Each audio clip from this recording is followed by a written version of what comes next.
words of the master and deal with the idea of feasting instead of fasting. Feasting instead of fasting. The verses for the words of the master are Matthew 9:14 through 17.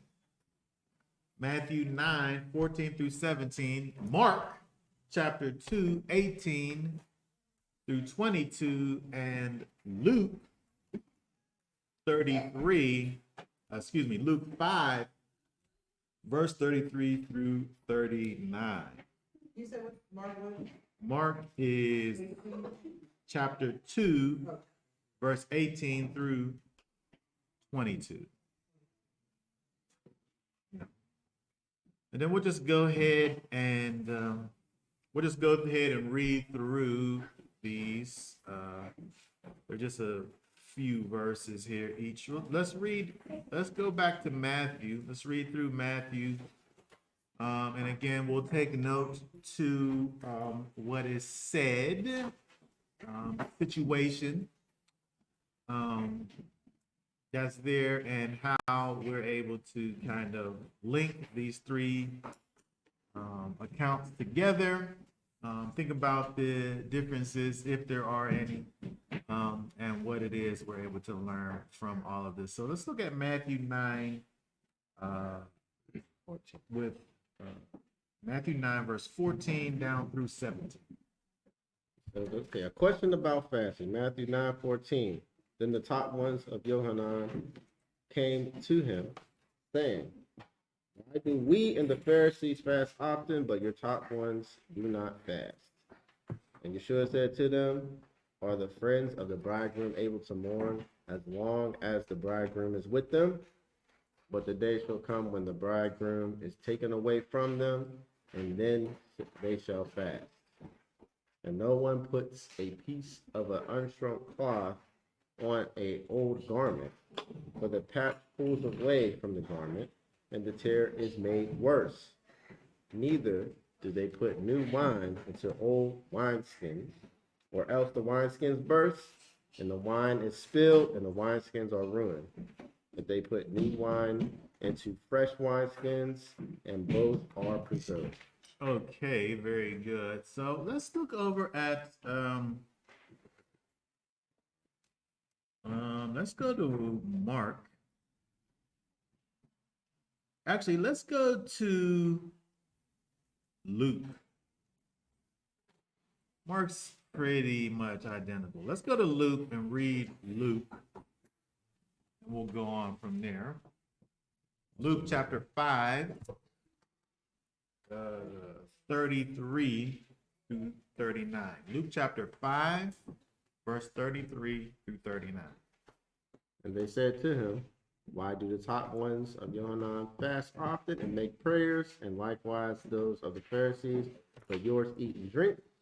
And he said to them, are you able to make the friends of the bridegroom fast while the bridegroom is with them?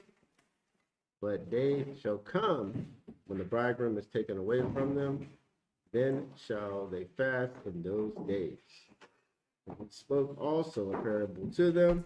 No one puts a piece of fresh garment on an old one, otherwise the fresh one makes a tear, and also the piece that was taken out from the fresh one does not match the old. And no one puts new wine into old wineskins, otherwise the new wine shall burst the wineskins and run out, and the wineskins shall be ruined. But new wine is put into fresh wineskins, and both are preserved. And no one, having drunk old wine, immediately desires new wine, for he says, the old is better. Okay, very good. So if we look at Luke 5 and 33, it's interesting.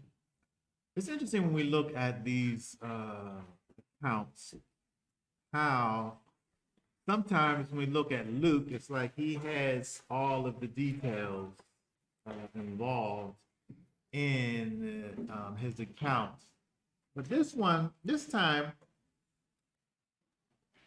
actually, he has less here. He has some things extra that we'll look at later, but as it relates to this the beginning first verse, when we think about who it is that's asking the question, it's not that clear if we just look at Luke. Read Luke 5:33 again. And they said to him, why? We don't know who they is. Right? And they said to him, who's they? Who is the they? We don't know that. We have to look at the other Matthew and Mark to know that it's the disciples of John and the Pharisees who kind of come together to try to figure out what is it with Yeshua's disciples that they're not fasting. I was thinking going to like Luke verse 5 and 30. And then the Pharisees and the scribes doubled against his top ones. So I figured maybe. Yeah, so even if you go back to 30, you're only dealing with only the script. Now you got only the Pharisees that's involved, So there's right? more people there. But it's the disciples of John and the Pharisees, both of them. Yeah.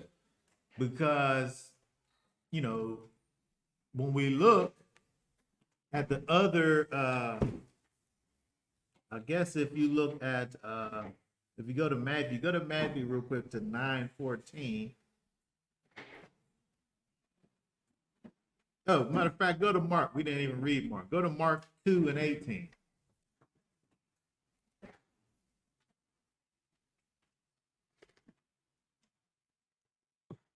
Just read that 18th verse. And the top ones of Yohanan and the Pharisees were fasting. They came and said to him, why do the top ones of Yohanan and the Pharisees fast, but your top ones do not fast? Yeah. So over here we see that it's a time of fasting that the disciples of John are participating in, and the Pharisees are also participating in it. But for whatever reason, Yeshua's disciples, they're not. And so they're like, well, what is this? What is this thing that, we're fasting? It's a fasting time, obviously. They're in the midst of fasting, and his disciples aren't. And so when we look at some of the various traditions of the people of Israel at the time of Messiah, they actually fasted a lot. There was a lot of fasting that was going on. There were, of course, they had the Day of Atonement, right, which was really the only commanded, divinely inspired time to fast.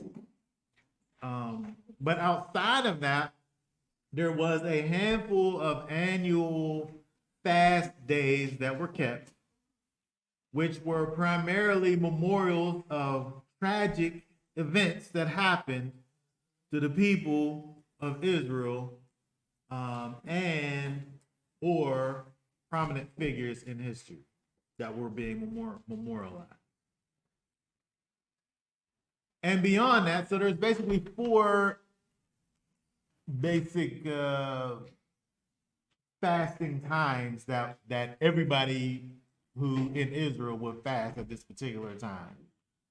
Annual fast, 4, plus atonement, plus also at the time of, in these times, they fasted on the Monday, Tuesday, Wednesday, Thursday. They fasted also on the 2nd and 5th day of every week.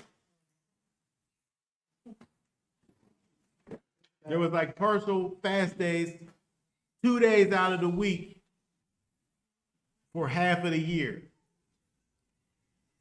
And in addition to these times, these annual times.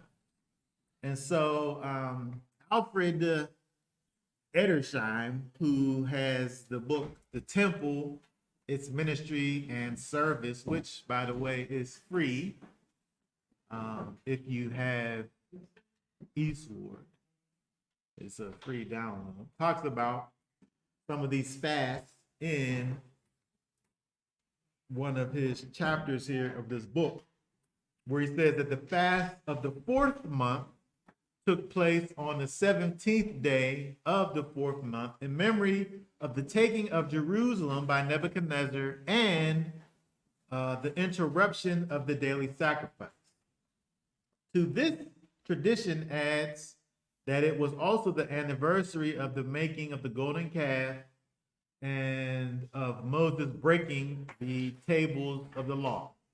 And so on that 4th month and the 17th day, they fasted on that day to commemorate all of those things. The fast of the 5th month was kept on account of the destruction of the first and afterwards the second temple. It is significant that the second temple was destroyed on the first day of the week. Tradition has it that on that day, Elohim had pronounced judgment that the carcasses of all who had come out of Egypt should fall in the wilderness, and also that again it was fated much later to witness the fulfillment of Jeremiah 26:18-23, when a Roman centurion had the plowshare drawn over the site of Zion and of the temple. And so another fast that they did on this 5th day of the month, all of those things are all of these terrible things that happened to Israel, right?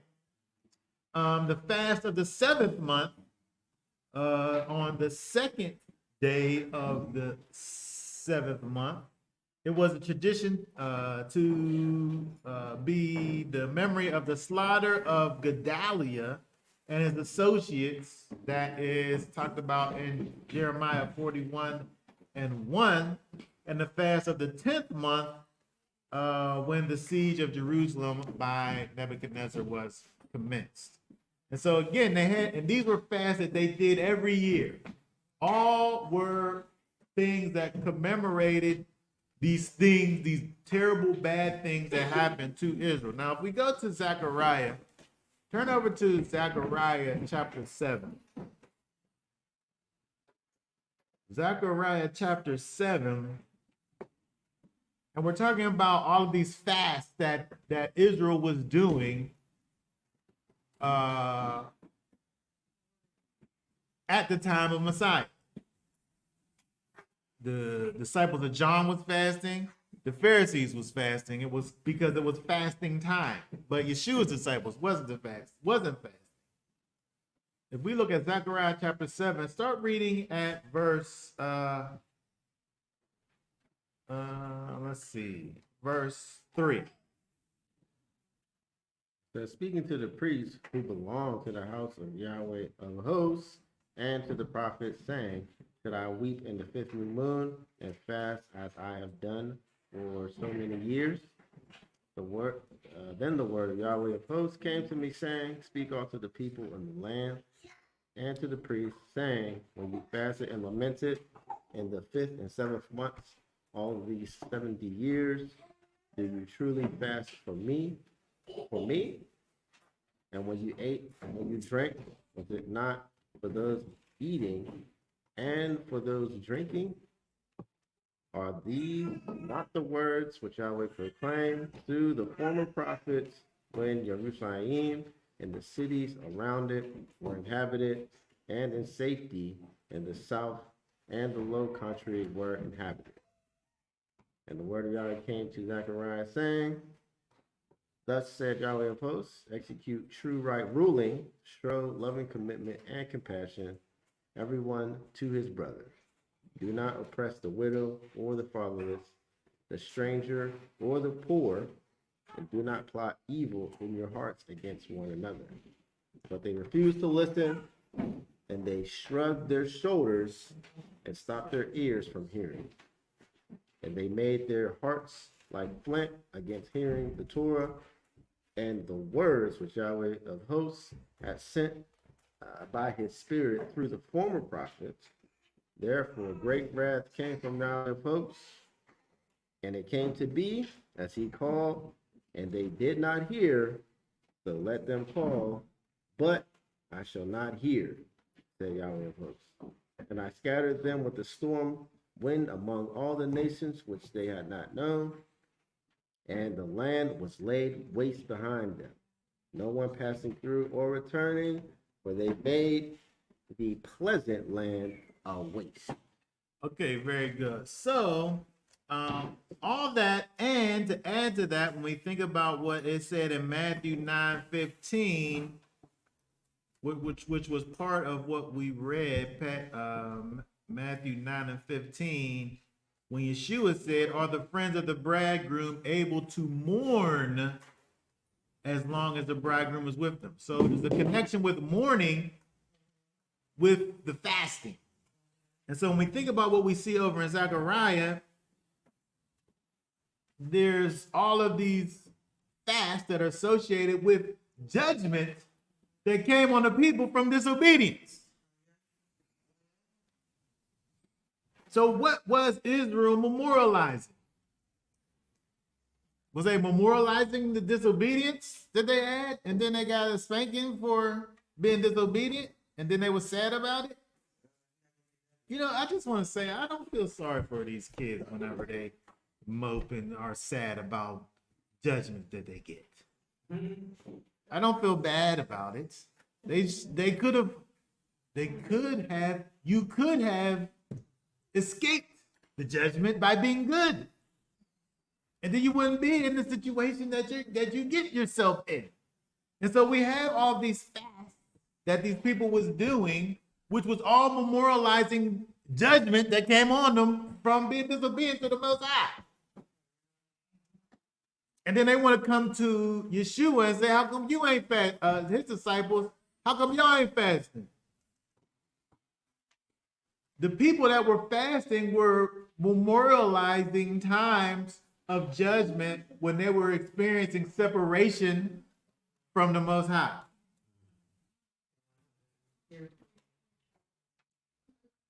But when we look at the disciples, they was with Messiah. They was together with Messiah, who Messiah said, if you've seen me, you've seen the Father.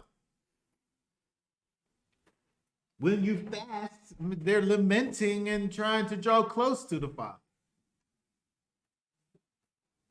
The disciples had no need for that, because they just was hanging out with Messiah all day, every day.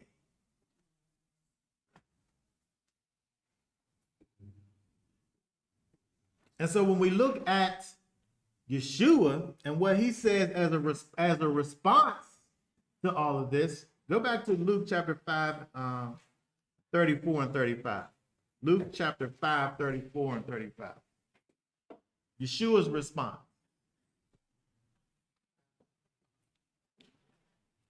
And he said to them, are you able to make the friends of the bridegroom fast while the bridegroom is with them? But the days come when the bridegroom is taken away from them, and they shall fast in those days. That's what he said. Messiah is there with you. If you see me, you see the Father. The Father's here with you through the Son. They have no need to fast. Why mourn then?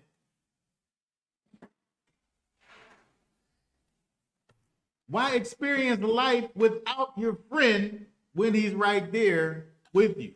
You don't have to think about what life is without your friend when your friend is actually right there. Like, I can't be sad about what's going to happen while I'm not experiencing that. I mean, I could if I had some type of a disorder or something. I'm focusing on this thing that I know is going to happen. Right now it's not happening, but I know that at some point it's going to happen, so I'm going to focus on it now. Like, there's something wrong with that.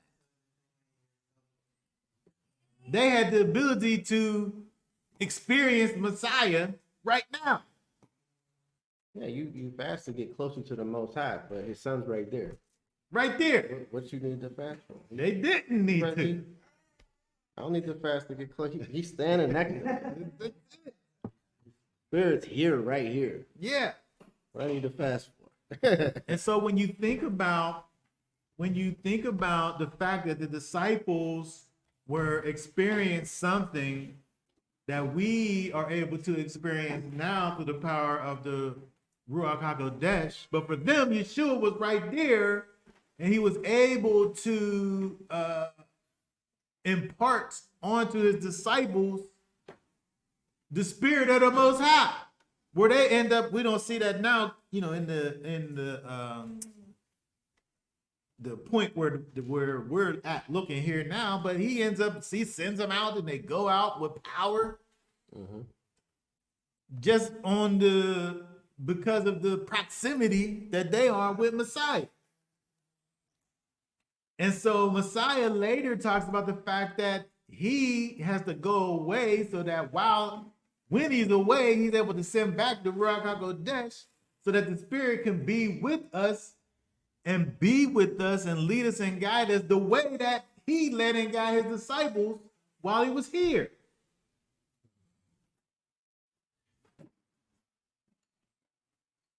Which, by the way, was something that the Pharisees and John the Baptist's disciples wasn't able to experience.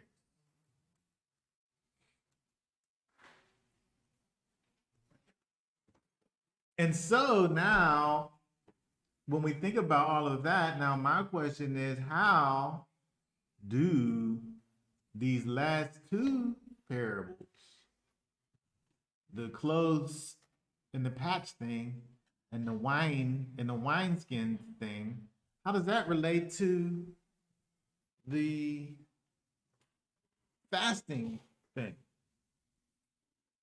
Because he's saying all these things all in one breath. First, he says this thing about the bridegroom and the fasting. And then he also spoke a parable to them. Like, was this just random? I wonder, was this just random, him speaking this here, and it didn't have nothing to do with the whole bridegroom thing and the fasting, or did it? I don't know. Does anybody have any thoughts as to the connection between the fresh garment and the new wineskin thing? I was gonna ask a question real quick though. So with the bridegroom, they would be sad after the bridegroom gets married. Now he's like a family guy. Family, they can't hang out no more. He can't be with his friends anymore. So they're happy for them to get married, and they're not thinking like ahead, like, okay, people will get married, and then like. No, they're sad. I mean, well, They're sad. They mourn when he leaves. when he leaves anymore, but while they're with them getting married, they're happy. Well, before, right? Before, yeah. They're happy. The process, they're happy. We can hang out as much as we want. You don't have any family responsibilities that you have to worry about. We got you right here.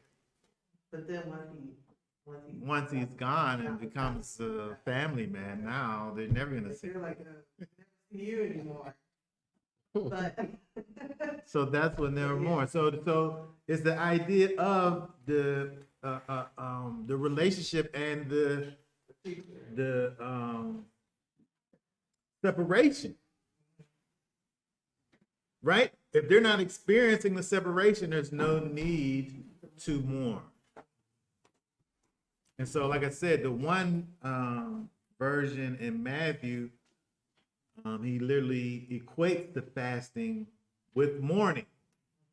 And then when you think about Zechariah, when Zechariah is talking to the people in regards to these fasts, which was one of the fasts that Ersheim lists in the temple and the ministry and the service, the fast all had to do with being sad and memorializing these terrible times that Israel had went through in the past, which, when you think about what those were, they were all times that the Most High was judging the people, and thus at the same time causing there to be a separation between himself and the people. Yep, they was fasting so the Most High would turn his face to him, because it says, like, you know, when Israel did these things, he turned their face from him, so this stuff would happen. So they fasted so that he would turn his face back to him. Yeah. Yeah. And so Yeshua's response is this whole thing with the bridegroom and the friends, and the fact that now, since they're together, there's no need to mourn, there's no need to fast. But then he goes with this new cloth and the old cloth and the wine skins and the new and old wine skins, as if there's some kind of connection between the two things. Now the wineskin and the clothes thing, those two things, like they're kind of along the same lines with each other. But what is the connection between this fasting thing and these other two parables? Because he really gives these three parables all in one conversation. Is it not hitting to being born again? I think it is exactly hinting to the idea of that regeneration experience. And so when you think about the issue was, why do we do this and you do that? There's a comparison between what is traditionally done and then what Yeshua is established. He's doing is better than the old way of doing things. Well, there's a comparison being made, right? There's a comparison between the old ways, the things that you're doing, the way that you're memorializing this separation that you have with Messiah. Yep. And then there's the things that Messiah is doing that's dealing with a relationship, a renewed relationship with the Most High. Yep. Because those fasts that they came up with wasn't given by the Most High. He didn't tell them to do that. No. That's the traditions of man. And that's what they was holding on to. It definitely The was. Most High didn't tell them that they had to do that. Meanwhile, he's right there. They should be right there with them at the table eating. And then you can go all the way back to Zechariah to learn that these things that they were doing, you're only in the situation as a result of your disobedience in the first place. Right. So Yeshua didn't have to point that out. Zechariah already did. What was you going to say? But also because at that time, did not the Pharisees believe who Yeshua was? They didn't think that he was the Messiah. They were still questioning who he was. Yeah. So if I'm not, so that's why I'm questioning you. You know, who are you? Or are they doing something different? Yeah. And prior to Messiah coming to them, to those disciples, were the disciples not doing the same thing that the other guys that were with the Pharisees were doing? They absolutely would have been doing the same thing. This is what they all done. But I think the thing that Messiah is pointing out is the fact that he really is this new clothes, or he's the new patch, one of the two. He's either the new clothes or the new patch. He did clothes and the patch, bro. Like, he the whole thing. I'm saying he's not the old clothes and the new patch. If we're talking about the old clothes, then he's the new patch. Okay, yeah.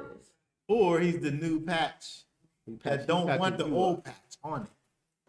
Or he's the new wineskin that the new wine goes in. He should be wine too. And he's the new wine. But he's not the old wine. wine skin. No. He may be the new wine, but he's not the old wine skin. You're the old. He's the new. You're the one that's not the different. He's the one that is the different. The prophesied one in their faith, they were taught that this Messiah was Yeah, So he is the prophesied one, yeah. and what's, I'm trying to get it. But I think also though, I think also when we go back to Zechariah, I think that the point that the prophet was making was that you don't necessarily have to even go to who Messiah is to understand that these things that they were doing weren't necessarily kind of a necessary thing. Because even it said in Zechariah, why are you doing this thing? Is it to me? Or is it the people that seeing you eating or not eating? Like it's really a thing that you're doing that's not necessarily even connected to the Most High, even though you're kind of making it be that. And so, yes, there is the idea that there was a prophesied Messiah and Yeshua was that. But I'm saying all the way back in Zechariah, the prophet was telling the people, the only reason why you're here is because of your disobedience in the first place. So it's not necessarily have this memorial thing that you're memorializing this terrible thing that happened to you, where it all could have been avoided if you would have just heeded to the words of the Most High. Yeah, it's like we don't gotta fad them things that you're mourning. Like Yeah. it's renewed now. The spirit's with us now. Like that's Yeah. yeah. And so when we think about now the connection now between, right? These things are absolutely connected to each other, because when we think about what it is that Messiah is showing them, again, the question was about why do you do that, and why do we do this and you don't do it? And the answer, well, he gives two answers. First of all, they don't got to do it because I'm here. But also with these other two parables, he's talking about this idea of these old ways, these old traditions that don't mix with the new ones. You're not going to put a new patch. You don't put the new patch on the old clothes. It don't match. You got to wash the thing first and then get it. You got to make the new one old in order to put it on to the old one. You gotta rough it up and wash it, shrink it, and then so it's like you gotta make the new thing old in order to put it on the old thing. So he's telling the people the new and the old don't mix together. You gotta take the new thing and put it in a new sack, and then it stretches. The old, when you think about the wineskins have already been stretched to their full capacity. They can't be stretched anymore. So you put the new stuff in the old wineskin that's already reached its limits. It already has gotten to its full capacity. It's already gotten its parameters have been fully established, and they can't go beyond those established parameters. So if you put a new thing in it, Yeshua said it's gonna burst. You have to have a new wineskin to put the new wine in so that it can move together. We got a comment. Says Isaiah 58 points this out as well. They had so much tradition that the old 1-day fast of Yom Kippur would be new to them again if done properly. Yeah. Yeah. And when you think about these traditions, and I think that, you know, there's nothing wrong with traditions in and of themselves, traditions. But you just have to really, As long as they ain't wicked tradition. well, right, wicked traditions, of course. But when we think about things that are meant to be unto the Most High, I think that, and again, you know, Yeshua talks, you know, he says later, he talks about the people and their vain repetitions. the point of him saying that is the fact that they're doing these things with there's no heart behind the thing that they're doing. They're just going through these things and repeating these motions. Because people go and they say, well, we don't think about these things that you do every single time. You do it the exact same way, but instead we'll say the Lord's Prayer, which is just another thing that you're saying. That's the same works, right? When you think about the whole temple service, the whole thing that they did the exact same thing. The priest did the same thing over and over again. He did it the same way over and over again. And so the idea of doing the same thing over and over again is not the issue, but the idea of the heart being with it.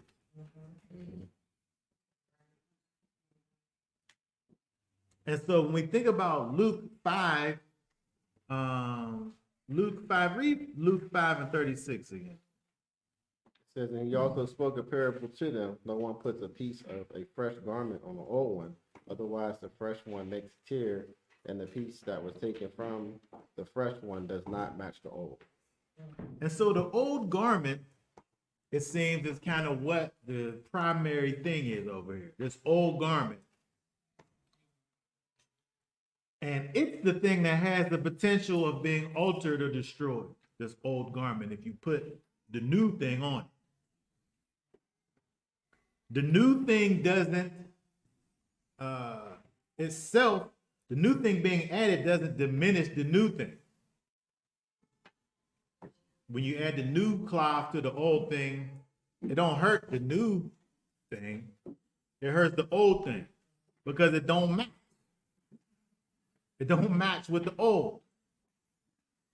The old, in fact, is diminished when you put the new thing on it. And it alters it and potentially destroys it. It tears it, right?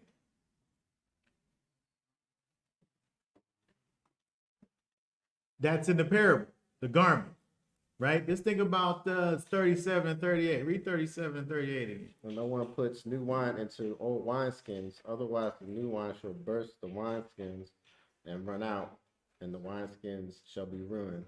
But new wine is put into fresh wineskins, and both are preserved. And so the common thing here is that you can't mix the two together. The old and the new ways they're incongruent with one another. The new wine in the old skins, it busts. The new wine can't be contained inside of the old skin. They've already reached their capacity. The parameters of the old have been established. Nothing can be added. Nothing can be taken away. You got to throw them out. That's what I'm getting, because it should be talking about him giving us new garments. You got to throw the whole thing out. Because that's what happened with the wineskin. In order to even get new wine, you needed a new wine.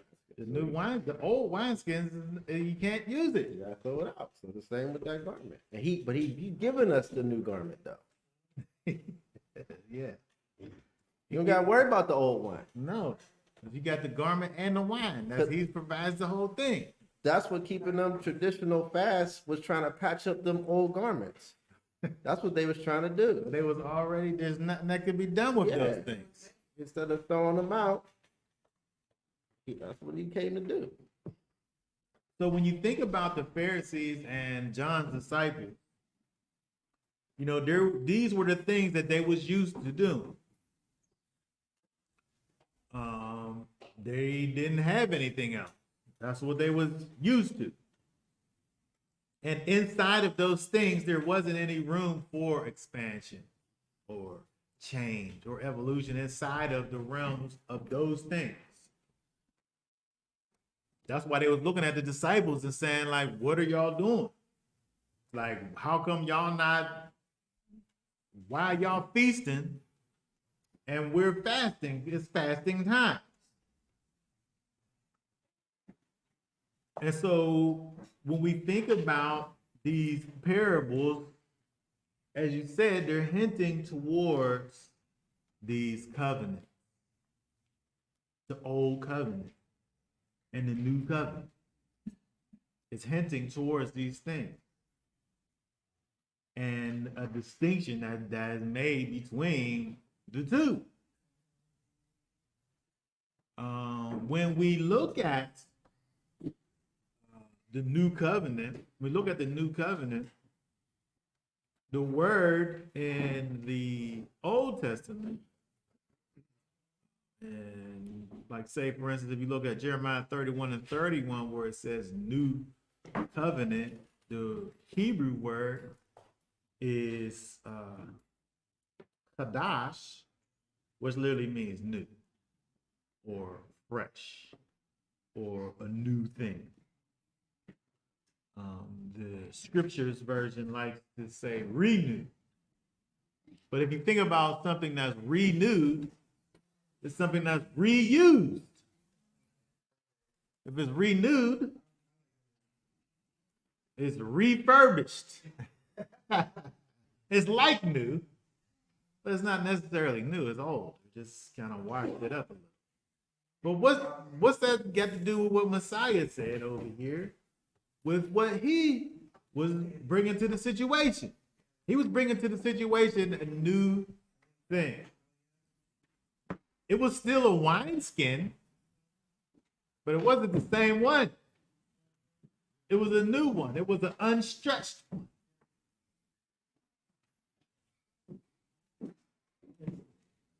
He was still talking about clothes. It wasn't like it was a boat, right? It was still clothes, but it was new clothes.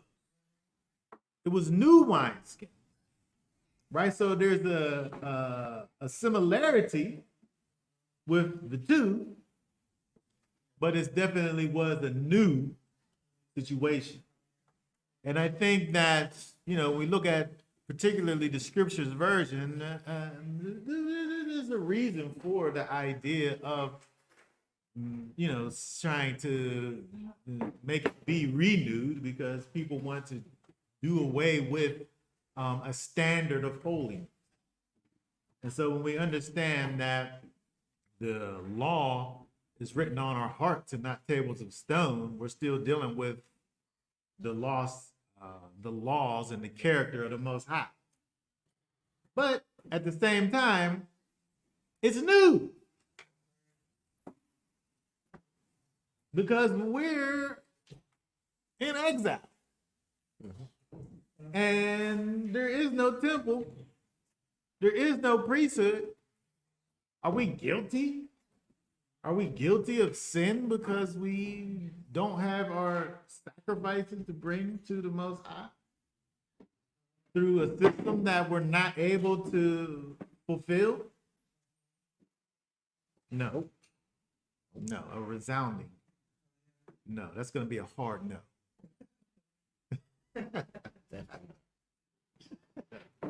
Because it's a new situation. When we look at, particularly when we think about, go over to Hebrews. Go over to Hebrews chapter 8.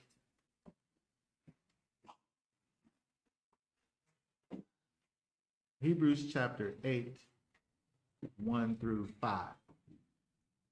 Now, the summary of what we are saying is we have such a high priest who is seated at the right hand of the throne of the greatness in the heavens, and who serves in a set-apart place, and of the true tent which shall we set up, and not man. It's interesting that right there that it says the true tent. The tent we know about is the tent that they carried around with them. Mm-hmm.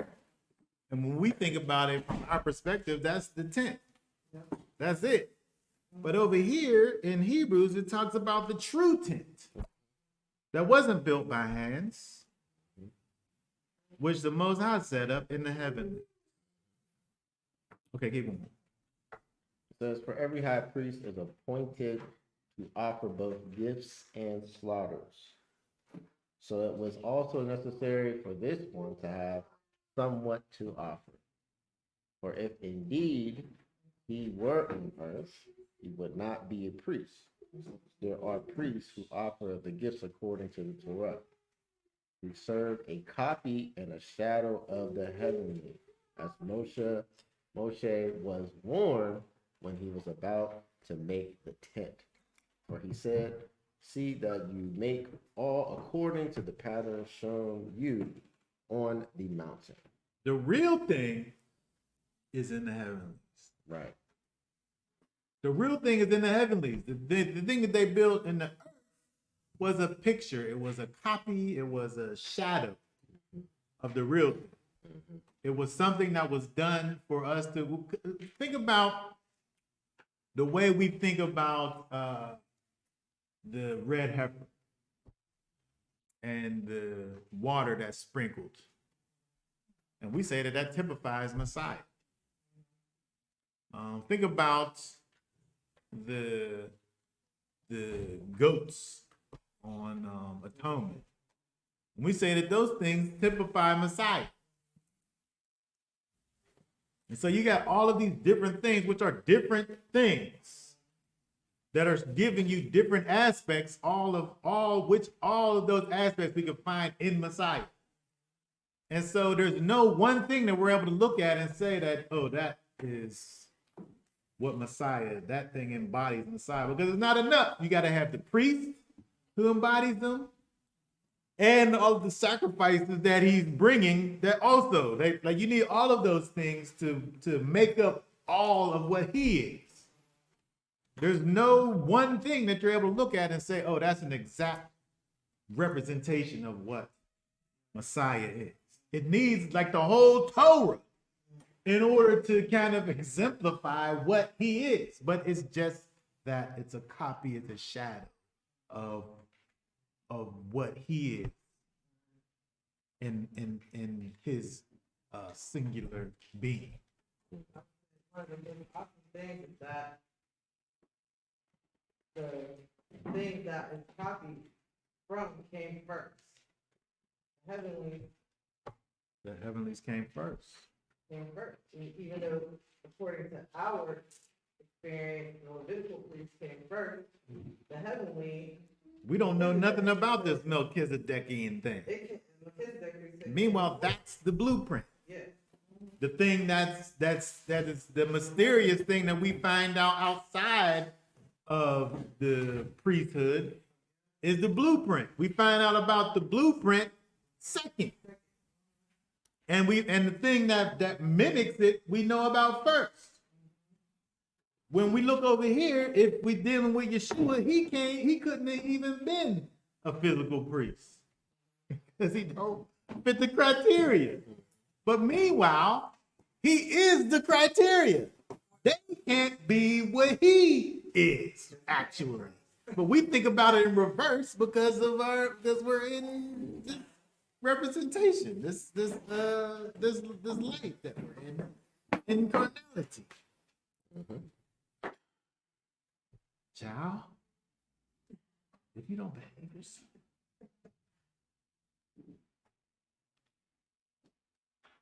And so Yeshua shows the disciples of John and the Pharisees a glimpse.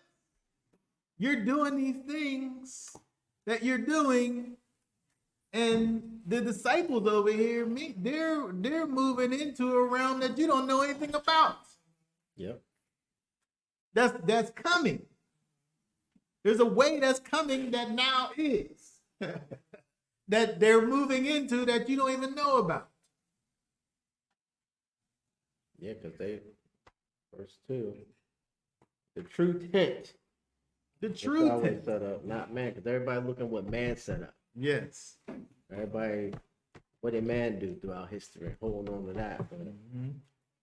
Bigger- Meanwhile, bigger. that was just a picture of something that we've never seen.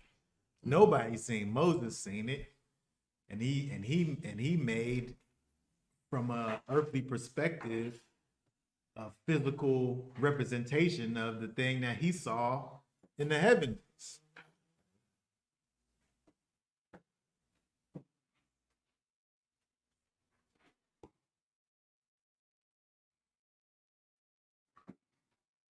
And so the old covenant is the shadow. The old covenant is the copy. The new covenant is that which is everlasting. Oh, yeah. Go over to 2 Corinthians.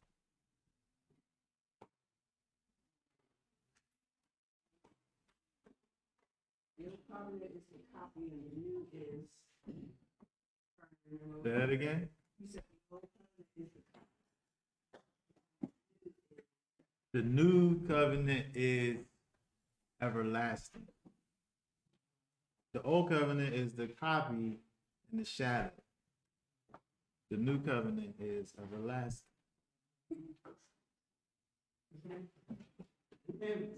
And the blueprint. The new one is the blueprint, which is crazy from our perspective. Because the way we think about things, the old got to be the blueprint. It came first.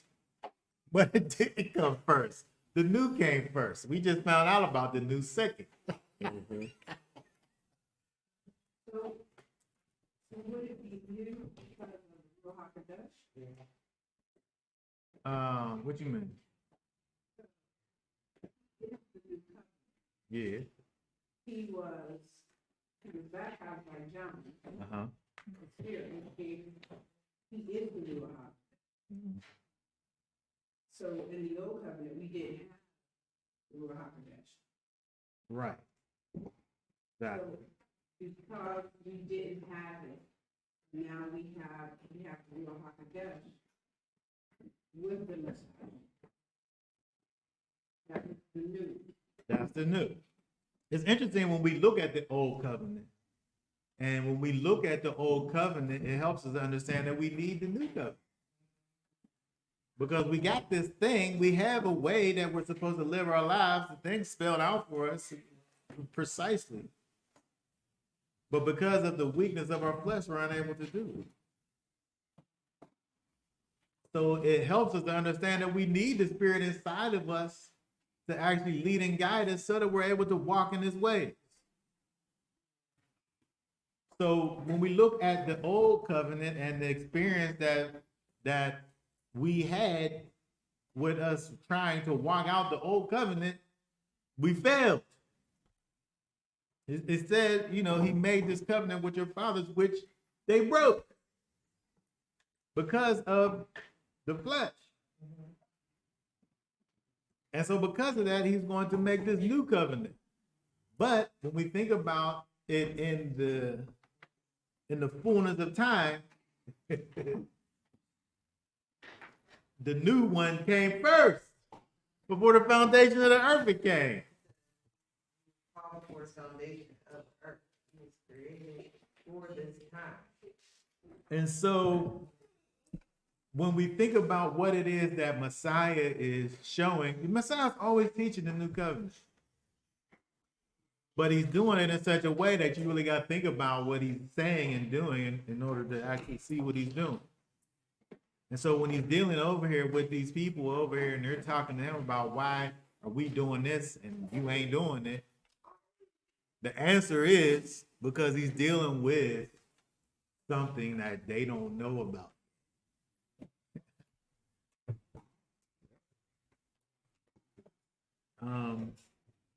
I want to skip over. Matter of fact, let's skip over 2 Corinthians. Let's go back to Luke 5:39.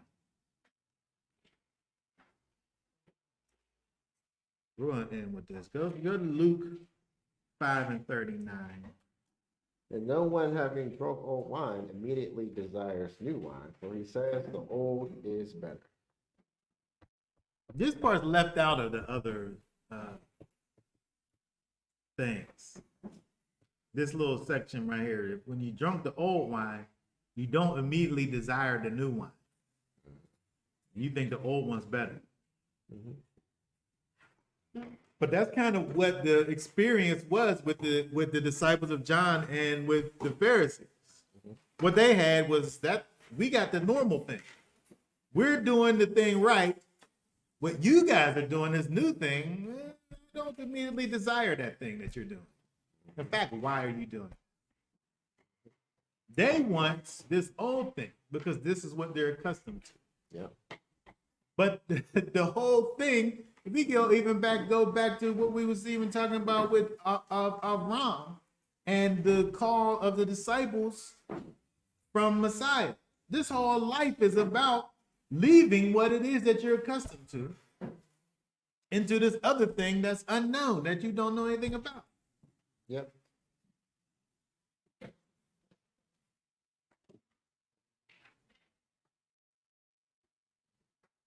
And it's interesting that we have this over here in Luke's version where he adds this thing because it kind of just doubles down on this whole idea of the fact that these two things are incongruent with one another.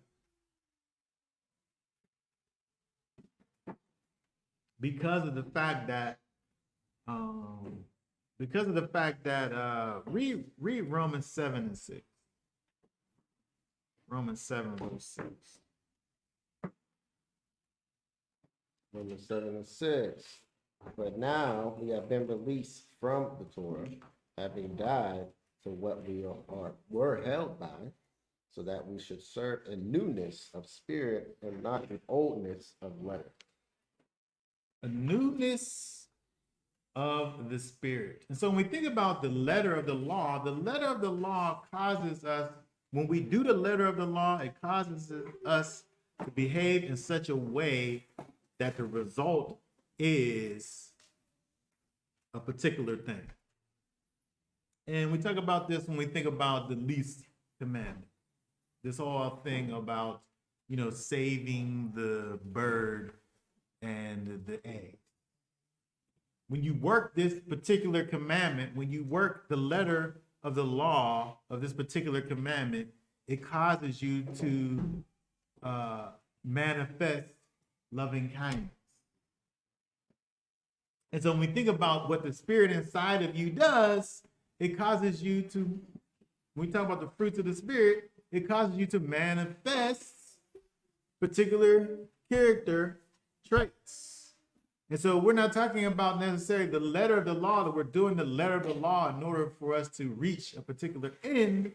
We're moving in the spirit, and the spirit is causing us to behave in a way that, is the end result of where you get to by doing these specific things. And this is something that if you're accustomed to the old ways, you won't immediately desire these new ways. But when we think about what it talks about here, let's real fast just go over to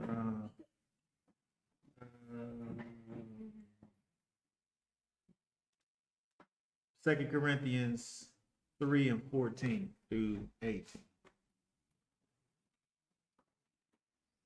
There's two more scriptures. 2 Corinthians 3:14. But their minds were hardened for this day. When the old covenant is being read, the same veil remains, not lifted, because the Messiah, it is taken away. But to this day, when Moshe is being read, a veil lies on their heart. And when one turns to the Master, the veil is taken away. Now, Yeshua is a spirit, or Yahweh is a spirit, and where the spirit of Yahweh is, there is freedom. And we all, as with unveiled face, we see as in a mirror the esteem of Yahweh, are being transformed into the same likeness or esteem to esteem as from Yahweh the Spirit.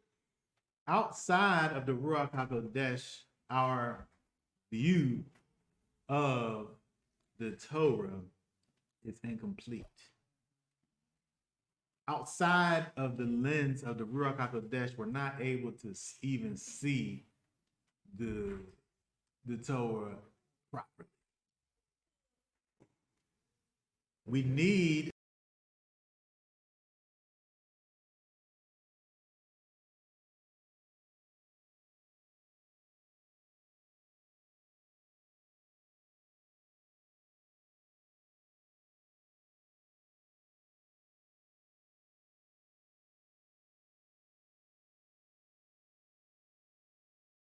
is taken away. When we turn to the master, it helps us to understand what it is that the old covenant was trying to do for us in the first place, which was get us to the new covenant.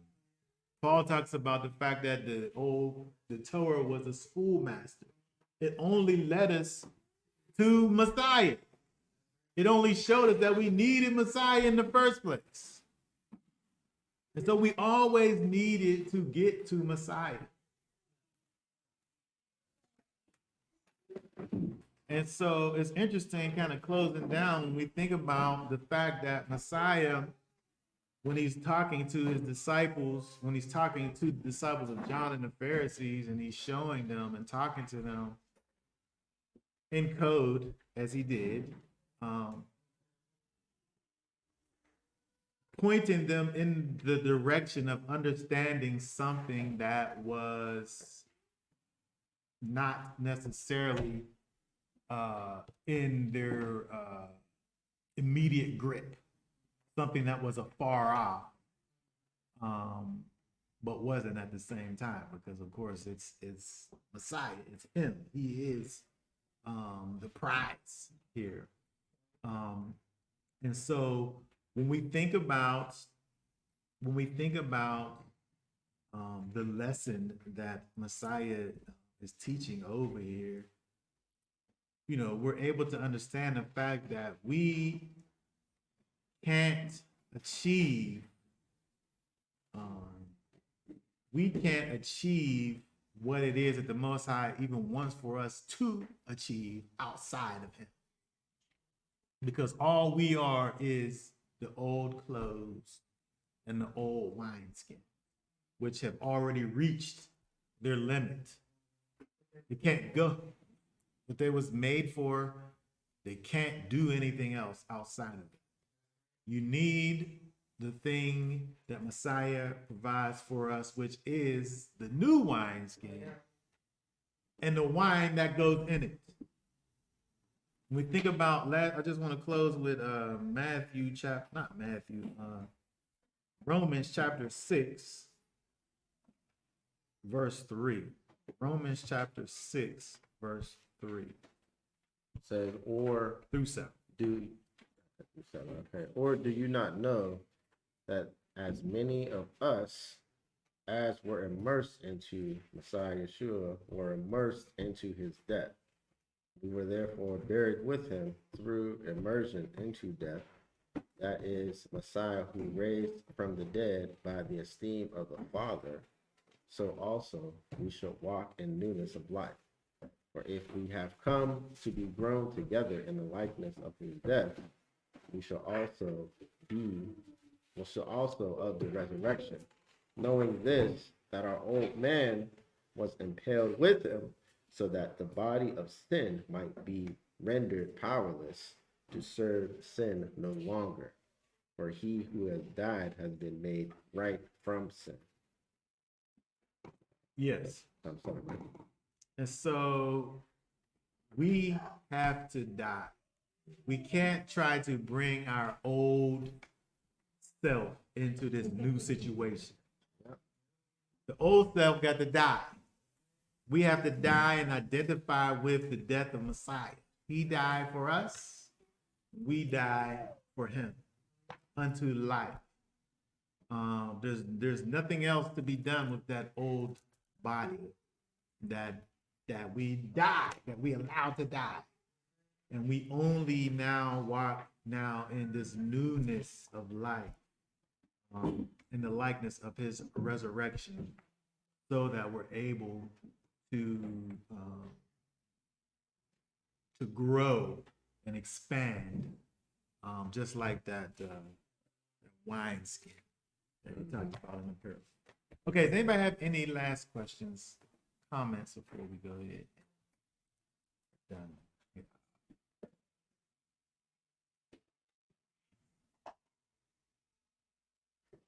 Okay, very good. So therefore, we'll go ahead and be done for now. Y'all willing, we'll be able to get our technical situations together for next week. Irregardless, we'll be back on next Shabbat, y'all. Say for now, Shabbat Shalom. Shabbat shalom. Shabbat shalom. No.